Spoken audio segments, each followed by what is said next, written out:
Reward for all the people who've stayed right until the end of the day. Thank you very much. My name is Des Kelly. I'm the Executive Director for the National Care Forum. The National Care Forum is one of the provider representative bodies. We represent the not-for-profit sector in care provision. And I'm very pleased to be invited by Martin to chair this final session. I'm very keen to see provider organisations having a closer association with what's going on in research. And I'm pleased to be able to introduce this final session with Lynn Romero, who will be talking to us about her role as Chief Social Work for Adults at the Department of Health. Lynn has been in post now for just over 6 months, was appointed in September of last year, and previously was the Assistant Director for Adult Social Care in the London Borough of Camden. She's also worked as an Inspector of the Social Services Inspectorate, as well as over 20 years of experience in various roles in field social work. Lynn's going to allow plenty of time for questions and discussion, but is going to stay here rather than go to the lectern to do her presentation. So welcome, and look forward to what you've got to say. Great, thank you. Can you hear me? Yep. Great, well, thank you very much for staying, first of all, because I know the last slot's always very tempting to get off early and get home. So I'm very privileged to have spent the day here, actually. I think it's a fantastic event, and it's been really fascinating for me to hear about all the research that's been done and the findings of that and the implications for practice. And I think that how we can get that kind of iterative circle working well is really, really important. And I certainly have put that down on my to-do list when I get back to the department. So I'll say a bit about what my role is and what the priorities are for this role. But in particular, I want to kind of reference the role of research and evidence in underpinning what I need to do in this first ever Chief Social Worker role for adults. And just so you're aware, it is an office of the Chief Social Worker, so I have a colleague, Isabel Trowler, who is in the Department for Education, and we make up this office, the two of us, with a bit of support, and together we're trying to work on a lot of the agenda around social work together, but also there will be distinctive elements that relate to children and families and to adults. So in fact, actually, this is my 39th year in social work. I know you can't believe it because I look so young, but I set off to go and do a social work degree when I was 18, and it was a 4-year degree that I did, and I've been working in social work ever since. And actually, I was thinking about the cohort of people who set off with me on that journey all those years ago. God, it's so long ago. And we thought it would be actually a kind of medium-term career, because we thought we were going to change the world, and that eventually you wouldn't need social workers anymore because everything will have changed and society would be a place where there was less inequality, less impact in terms of the way in which disability or poverty or social circumstances affected people. So in a way, it's a kind of bit of a sad thing that more than ever, I think we do need social care and social work to be at the heart of a good civil society where we can really get alongside people and drive forward all those values of social work and social care that were around when I started, which was around self-actualization, really supporting people and empowering them, and really releasing the kind of possibilities for people through our role as kind of street-level bureaucrats on the one hand, but advocates and people who really kind of took time to use relationship and relational work with people to really support and understand and get the right things happening. So, as another great leader said, the poor are always with us, I guess, and we just have to work out how we work as well as we can to support people who really, really matter. In terms of my role, interestingly, there was a really good joke. I don't know if you know, it was International Social Work Day or World Social Work Day a few weeks ago, and there was a really good joke going around, which I thought was just another iteration of the light bulb joke. I don't know if anybody saw it, but it was, how many social workers does it take to change a light bulb? Does anybody know? The answer was none, because they've been empowered to change themselves. That's where we started, isn't it? So in terms of the role I've got, it's the first time the government's ever had chief social workers, and it was all part of the Social Work Reform Board recommendations to try and boost the standing of social work and the practice of social work, and to really get it as good as it could be.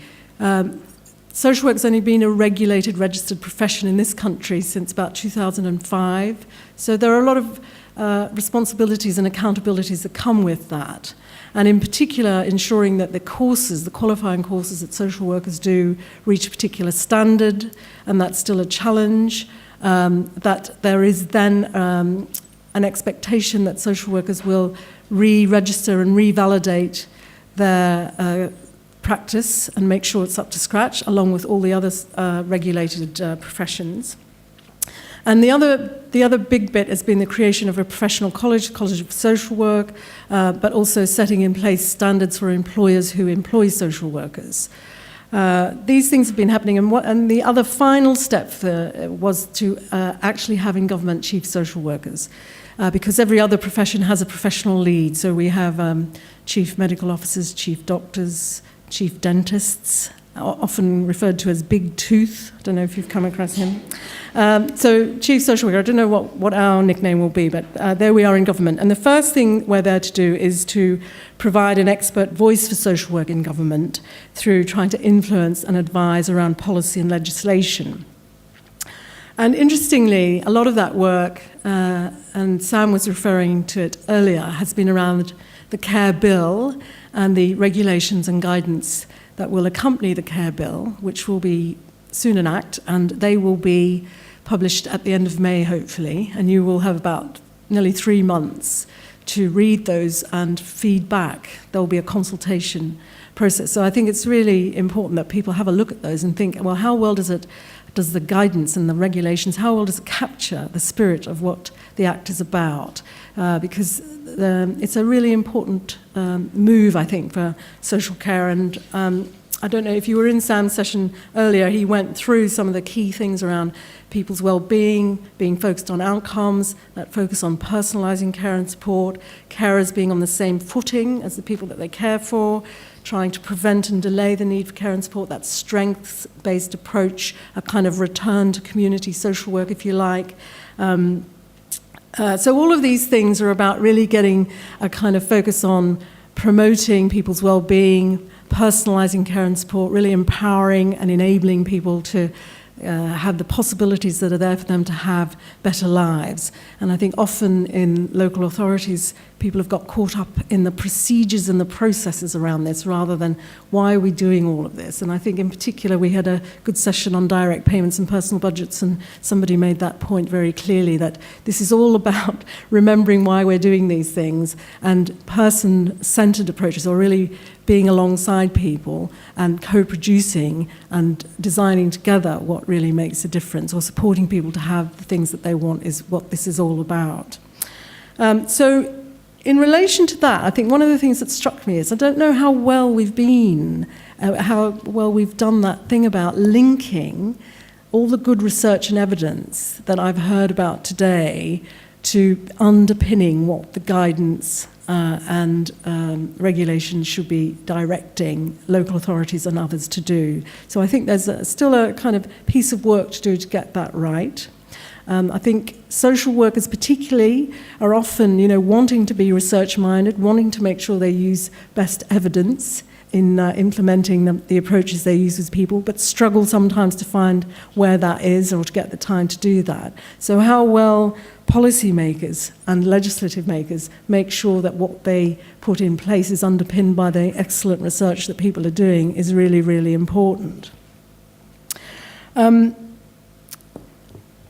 I think that particularly came home to me when we were earlier today. I was in the session around looking at connecting people and communities and that kind of capacity building approach, and how clearly a lot of the evidence tells you this is the best way to kind of think about how you work with people and support them to get connected in their communities through keying into their strengths and facilitating their contribution to things. That really makes a difference to how people feel about themselves, how well they reduce their isolation, and how their well-being really improves, and often their health with that. So those sorts of things seem like, well, why aren't we doing this? Why do we get stuck with just doing this kind of very procedural-based approach? And how do we get social workers not doing that anymore? And how do we get the organizations that often prescribe how they'll do their job to shift the culture and shift the leadership and management of what they do, so that it is about a return to very good, solid social work practice with people. The other big key area that I'm concerned with is the continuing reform of social work education, training and practice, and the continuing professional development arrangements. So now you will have noticed, I don't know if you have, but we've had 2 recent reviews of social work education again, one from the perspective of children's and one kind of more, in a more rounded way about social work education itself, but also through the lens of adult social work with adults. And the more recent one was done by Professor David Croysdale-Appleby, who actually is a medical educator by background, so it was quite interesting to see the way in which he saw and experienced social work education. But one of the points he made was that it's really important that one of the elements of being a social worker is the social worker as a social scientist, and how important it is for social workers to have a really good research-minded approach to their practice, to be constantly updating themselves about the evidence and the research that's available about what works and how they can improve their practice, but also that they contribute to the research endeavour, that what they do is to kind of reflect on and think about their work and what makes a difference, to get involved with the academic and research-based approach to social work and the impact it has on people's lives. And also that this is where we're going to grow our academics and researchers of the future, people who undertake or do their social work degrees and qualifications, go into practice, and then want to go into teaching or working in universities and colleges, but also to undertake research. So just as with all the other professions, you need to have that leadership through research and academia coming through your social work qualification routes as well. So quite a lot to be done around shifting that up to the next gear. The other bit is around now that there will be some kind of tweaks around the actual qualifying course. There is also an expectation that the first year will be much more robust. There are people going through it at the moment, the assessed and supported year of employment. That needs to be embedded across all organisations, and all social work graduates need to really get to grips with that. And we need to think about how that's quality assured across more nationally.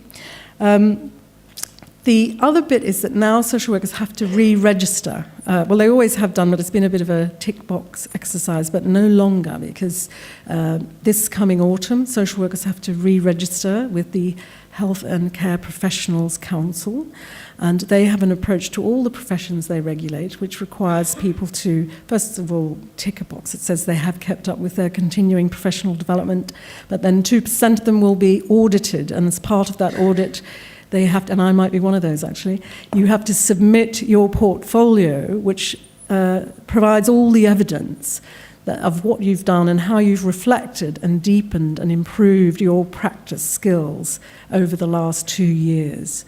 And that will be quite challenging because social workers aren't used to doing that. But one element of that, which is really important, is keeping up to date with relevant evidence, good practice, and making sure that you can reflect on how you're integrating that into the way that you work with the people that you work with. So, hence, this work that you are doing, or that we've heard about today, is so important, and we really do need to get that dissemination and discussion and reflection around research and evidence-based work into the profession. The final area that I've been tasked with, along with my colleague, is about improving the story about social work. All we ever hear about are the bad stories in the press when usually a child protection tragedy occurs. So there's something about, firstly, putting everything into context and scale and talking more about the positive impact and good work that social workers do in very challenging circumstances often.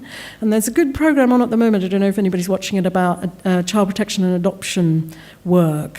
I think it's on Channel 4 if you're interested, and it's been quite fascinating to watch that, because you really are getting a sense of the very difficult decisions, but the very skilled way in which social workers do work with the people they work with, and often have to use their authority in very skillful but sensitive and respectful ways. So I think those sorts of things are helping to tell a better story, but it tends to be in the children's area that these stories are starting to be told, because that tends to be the kind of headliney stuff. And I think where we need to really I need to get a grip, and as do the other voices in the sector, is around the really good work, or the potentially good work, that social workers can do working with adults and in different adult settings. And we've heard some really good examples, but also some very challenging, some good challenges around how well are social workers taking account of all the different aspects of somebody's life that they need to. So a very good presentation earlier about young men with a particular disability, where actually the whole issue around gender and sexuality was being completely ignored. Now, I think that was pretty disappointing from my perspective, because of all the professions that I expect to really take account of a whole person and their relationships with the people around them and their hopes and aspirations, then social workers are those people. So still a lot of work to be done there. So a lot of work to do around the storytelling of social work, but very importantly, and as I've been travelling around quite a bit, going to different places, meeting people who use services and their carers, and also social workers and managers and other health professionals as well. And the strongest and the kind of most compelling stories come usually from people who have been involved with social workers supporting them, who will say to me what a difference their social worker has made to their life.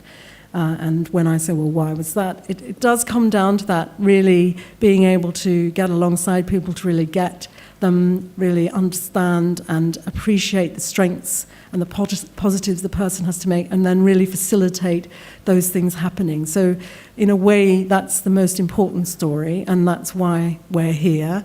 And as much as I would have hoped that at the end of my career I could say, well, we don't need social workers anymore, doesn't look like that's going to happen. So at the very least, we want to make sure that social workers really are using all the good work that we've heard about today, and very importantly, that policymakers in the Department of Health are as well. So I shall be going back there and banging the drum about that.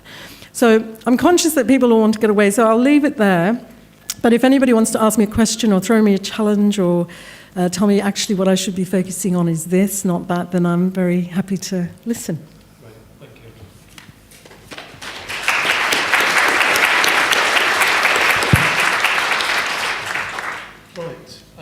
We have a couple of roving mics, I think. So who'd like to ask the first question?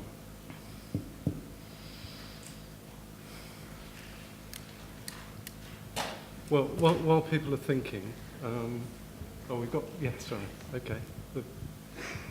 Thank you. As I wasn't expecting this opportunity, I'm a social work educator, so I teach people social work with adults, I suppose, and safeguarding adults. So as no one else was going to ask, I'm not going to resist the opportunity. I'd like to go home with a settled and relaxed mind, and I think you might be able to help with that. Over the last couple of years, you wanted a challenge. Okay. Over the last couple of years, particularly in respect to the first social work review, but also in terms of some of the comments coming out of government, I got a real sense that social work practice and social work education in respect of adults was not looking very healthy in terms of what the government wanted, and particularly in terms of people now arguing for child protection only social work courses, and I got a real sense that that was not something that was helpful in terms of social work with adults.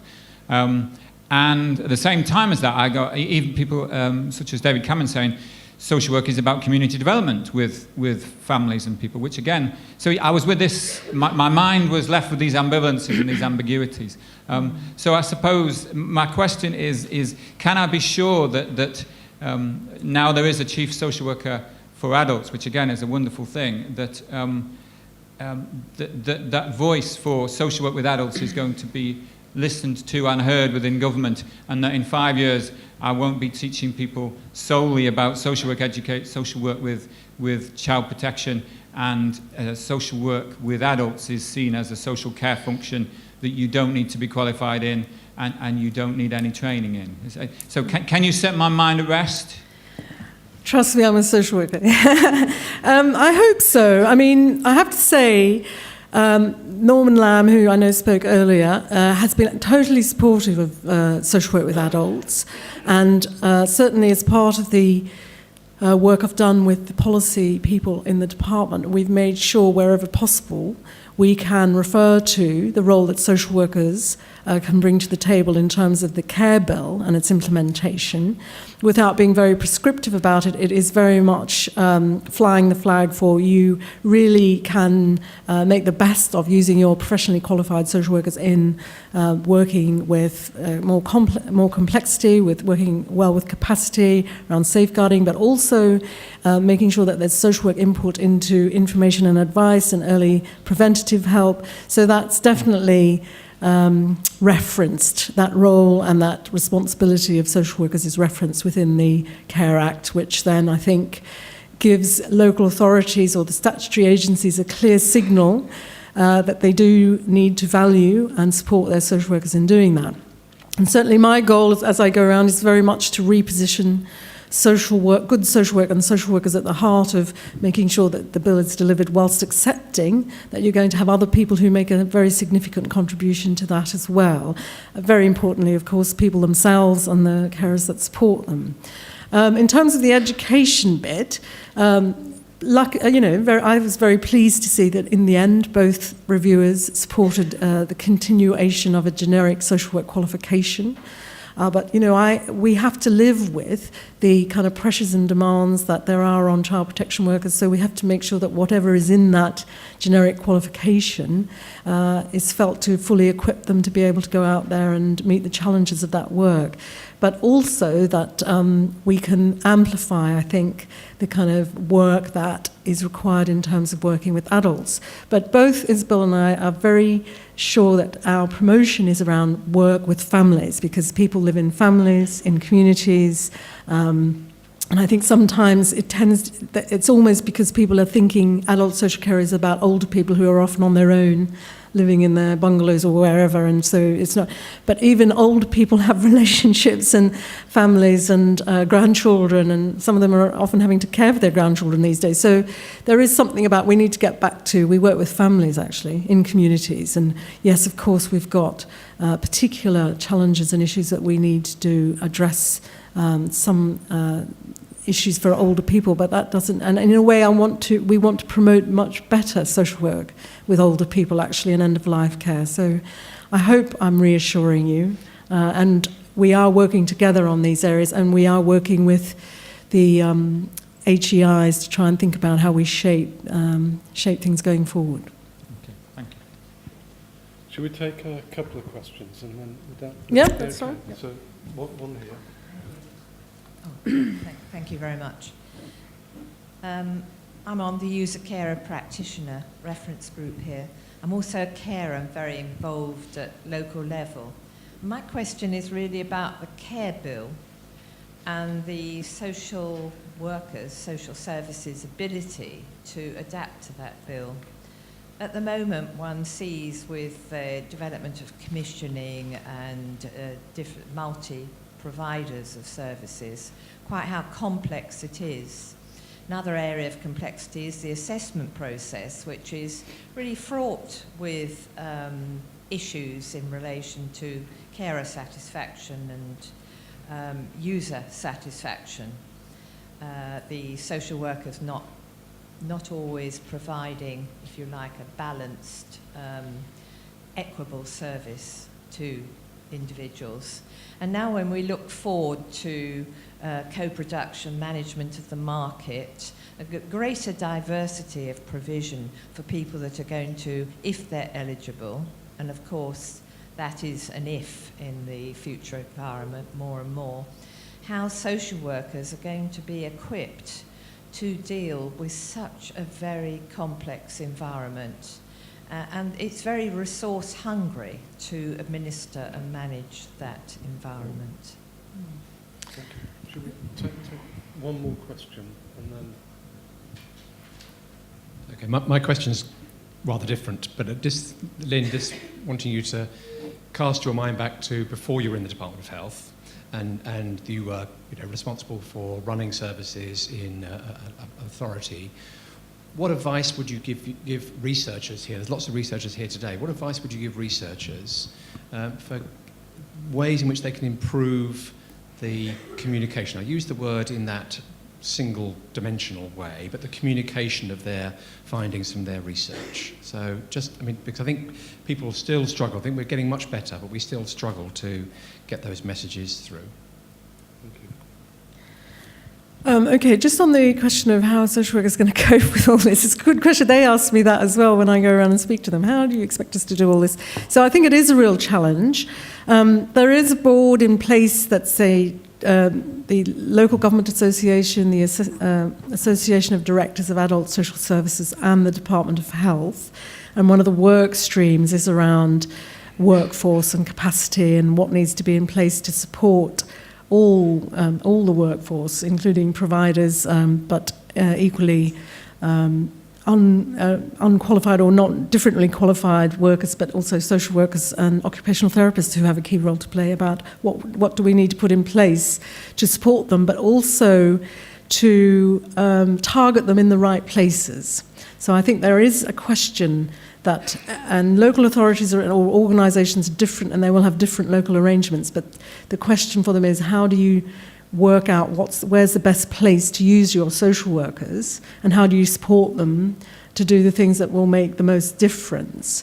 And sometimes that's not about doing what can be quite standard, straightforward, practical help and advice type assessments for people, but dealing with more complex work. And social workers will have to step up to that, I think. We've had a generation of social workers who've been pretty assessment, care management, procedurally focused, and they need to kind of step out of that and think differently about getting back to their role as professionals who may use that architecture just in the same way we were making the comments around direct payments and personal budgets. That's a kind of mechanism to achieve an outcome, and I think that's where they need to get back to, and they need to feel confident about being much more innovative and creative, both with individuals and families and their carers, but also with the way in which they engage with communities. And they need the space to be able to do that. So there's got to be a kind of recalibration of where and how you use the skills you've got available.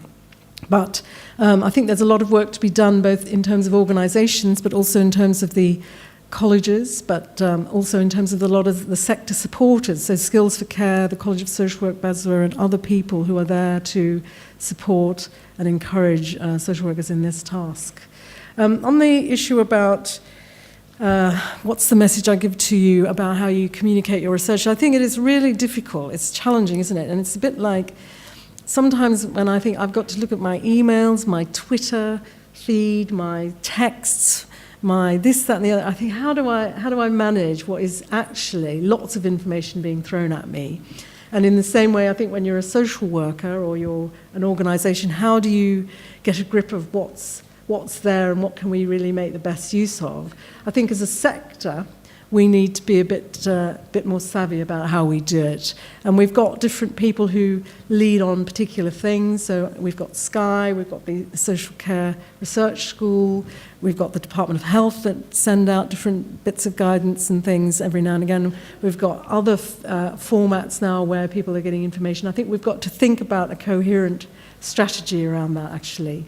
But I know that local authorities welcome kind of information in very digestible ways, and they also welcome being engaged with contributing to research. And I think we just need to get, and maybe ADAS is a place to think about how well are we engaged with ADAS, who tend to be the conduit to get information into local authority settings, rather than some of the other ways in which we do it. But I am hoping to meet with different people about this, and so maybe together we can think about how we can do that. But the key thing is, if you do go in and research somewhere or use people, it's then following that up with seminars and opportunities to provide some training and support around that, which I think some people had mentioned they did, and then that really does have an impact, I think. There's one in the middle here. Hello, Steve Smith from Royal Voluntary Service. I've got a question connected with the care bill, and it follows on from what the lady down front said. We very much welcome the care bill. There's lots of good things in it, and we support the principles. I am concerned about how it will actually work in practice. I mean, I watched the Public Affairs Committee session a couple of weeks ago, and Sandy Keane was there, who's the chair of ADAS at the moment, who said that if they know that there's 12,000, they have a relationship with 12,000 informal carers in that authority, but she knows there are 70,000, and if those people came forward, were assessed and received routine care, nothing out of the ordinary, that would spend their complete adult social care budget 3 times over. So I have some concerns about how this will actually work in practice.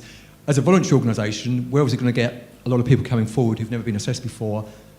Because the eligibility criteria is now at the moment being set quite high, substantial, they're going to come to us, so we're going to get flooded with people, but I also worry about how the formal system will cope as well with all these additional carers coming forward.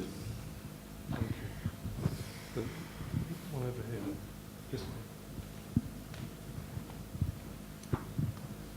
Thanks. Joel Wistow, LSE. If I've done my sort of arithmetic right, when you were starting in social work was when social work was pretty resource rich. I mean, in fact, the richest it's ever been. And now we're in an entirely different sort of climate. And what I think particularly concerns me is the extent to which we have an understanding of the impact of the cuts in spending on social care, adult social care, and the reduction in numbers of people receiving social care. Because it's completely unprecedented in the history of the personal social services, what's happened over the last 3 or 4 years. And I just wonder what evidence is available to the department on things like the impact of the reductions in spending on social work practice, as I say, who is not getting access to services, who has been getting access to services in the past, whether some departments are managing what I guess they would call transformative change and effectively using their scarce resources more effectively, or whether in fact resources are having to be cut so quickly that they simply have to go for the soft targets as fast as possible. And I know there's a lot of anecdotal information around, but we're only going to manage this situation well if we have good evidence on which to base, and we don't just leave it to lobbyists to make a case, quite rightly, on behalf of their own interests. So what evidence is the department collecting about the impact of the cuts in its own services and on the services provided by people like housing and the health service? All easy questions. Yeah. That's a very good question. To be honest with you, I don't know. I mean, I know that the ADAS have submitted their evidence in terms of what each local authority they feel is experiencing in terms of the reductions in the settlement and the ways in which that is then impacting. There was the recent, I can't remember who did it now, I think it was the National Audit Office actually, who supplied information that says, there's been a reduction in the number of people getting care, you clearly are reducing and targeting the reducing resources on those who are most in need, I guess, that's what's happening. What the longer term impacts of things like the, I don't know what the official title is, but if I use bedroom tax, don't quote me on that, but the bedroom tax and the welfare reforms, clearly these are having impacts on people. There are rising incidents of depression and anxiety and concern. I don't know how well that evidence is being gathered. and how well that it's being understood in terms of how it will impact further on down the line. And I think your point is similar, really, that there will be more people coming through. There will be increased demand, but less resource, really, in real terms. So how are we going to really show that we can implement this bill and achieve the outcomes that it's set out to achieve when we're dealing with very challenging financial landscapes and pressures on people, individuals and their families. So I think, I haven't got the answer, I'm afraid, but I think it's something that I'm mindful of, and certainly I'm trying to push. And one of the things I'm saying to social workers when I go and visit and challenge them in their different localities, that they still have a responsibility as professionals to gather evidence and to challenge or ensure that their senior managers and their counsellors know and understand what they're experiencing when they're out working with people in terms of these impacts. And we need to, as a kind of sector, keep our eye on the ball and keep telling that story, because I think it's still contested in a way, isn't it? Some places are still saying we've been able to be more innovative and creative, and we're still getting the right outcomes for people, even though we've reduced the budget by however much it is. But how much of that is, smoke and mirrors, I don't know. And I think we need to take a sense of care and duty and responsibility to the people we work with to lobby and campaign, but don't mention I said that, whenever we can. Are you okay to take a couple more? Yeah. One at the back, Jill, and then... Hi Lynn, it's getting towards the end of the afternoon, so I wanted to ask you one of life's really big questions. Do you think you're in the right department? I think there's a role for a social work lead for adults being in the Department for Education, and that actually has to do with maybe preventing some of the problems and the distress coming through to adult services. I think there's clearly a role for somebody who knows about social work being in the Treasury, because I don't think we've got many friends there. And then lastly, at the same time as the Prime Minister was saying some quite eloquent words about social work, Eric Pickles said that among certain groups, there were people who had learned to speak social work, and those were the feckless, the workless, the moral degenerates, or whatever was the current phrase, the obverse of hard-working families. So my challenge to you is really, should you be in Whitehall, and should you not be at the DCLG, the Treasury, or even the DFE? How to follow that question. Lynn, thank you for that excellent presentation. My question is a little bit similar to that one, but it's really, what do you see as your biggest challenge in the role personally, and how can this audience help you? Okay, well, I'll answer Jill's question first. There is a chief social worker in the Department for Education, so hopefully she's sorting out all of that, so we won't have these issues as the next generation come through. I think it's a good point, though, about the Treasury and DCLG, and I do think there is an issue around DCLG and its relationship with both the Department of Health and the Department for Education, given that most of the money is channeled through councils to deliver social care. And I met recently with Louise Casey, who leads on the Troubled Families Initiative. I think that's what it's called. And I did say, at the end of the day, isn't this just about really good social work with families in a lot of the neighbourhoods that you're focusing on, and you're kind of giving it different names and having different people, but it's actually about a really good social work family approach to working with families in their communities and trying to address the kind of challenges of often deprivation or isolation or lack of education or support, both with individual families but within the communities that they live. And that, in effect, is really good social work, and we need to get back to that rather than continually fragmenting how we approach things. So I think... And Isabel was there too, and I think we both agreed with that. So I think there is more that needs to be done, and I know it is an issue, the way in which sometimes people experience central government as still quite siloed and not having a policy coherence. And I'm not going to make any apologies for that, because I think that is what it can feel like sometimes, and that is what it is like actually sometimes. But I'll go back and say maybe I should be, in charge of the Treasury and seeing how I get to. on with that. And maybe that's my biggest challenge, actually. I think the biggest challenge I've got is in this role is to be heard and to have the support of people to say, that actually social work is not the only group of staff and it's not the only thing that matters, but it is a key part of delivering really good social care, that you have professionally qualified social workers who, through the nature of having to have a qualification to be registered with a professional council, is an assurance of public safety and assurance on one level, but it's also a requirement for them to step up and take personal responsibility for the standard of their practice, and to be a voice and a leader and leaders for good social care and good social work, and to support the people they work with in that endeavour.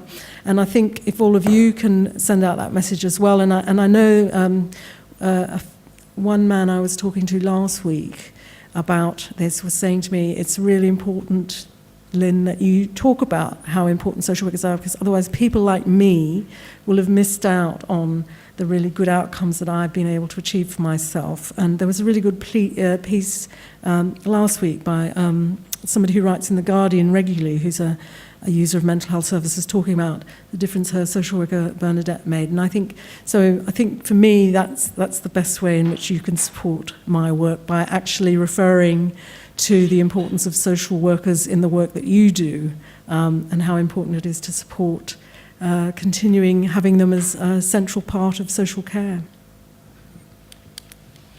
Thank you. Thank you very much. Will you join me in thanking Lynn for her presentation?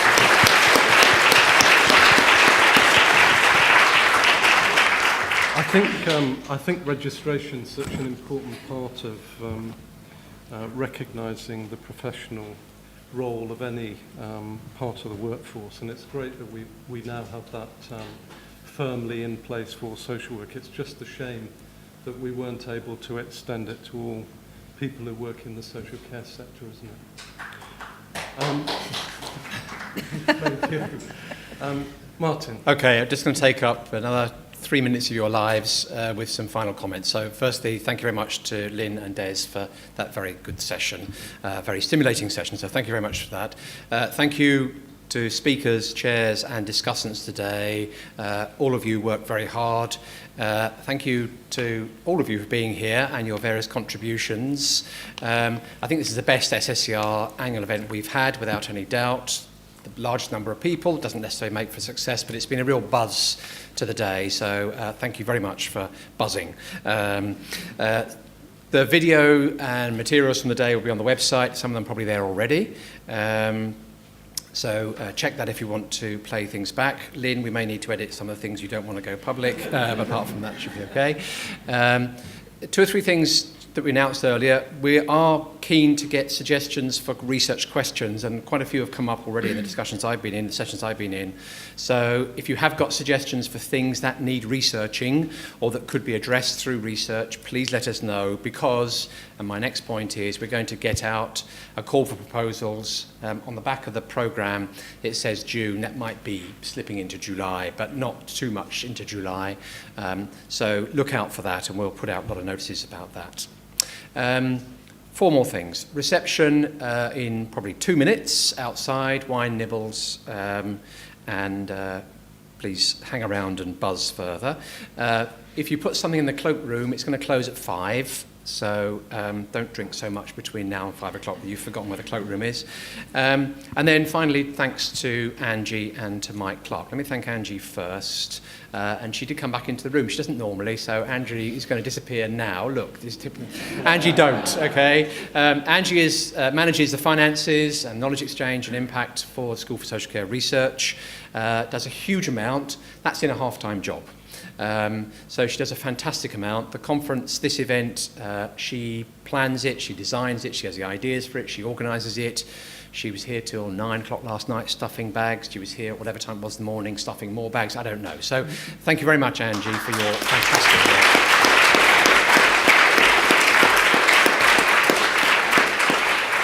And then thanks to Mike Clark, who many of you will have come across Mike through his emails, manages the process of the research programme, and does that in a fantastically efficient way. So really delighted with that. But I think I do have to share with you, or I think you need to be ready for Mike's disappointment. When we were talking about the birthday celebrations, our 5th birthday, Mike unfortunately misheard something I was saying, and I was talking about my grandson's 5th birthday party, which had a superhero theme. And so Mike is planning to go to the reception and rip his shirt off to show you his costume. So please indulge him when he does that. And thank you very much for coming. So we'll be in touch.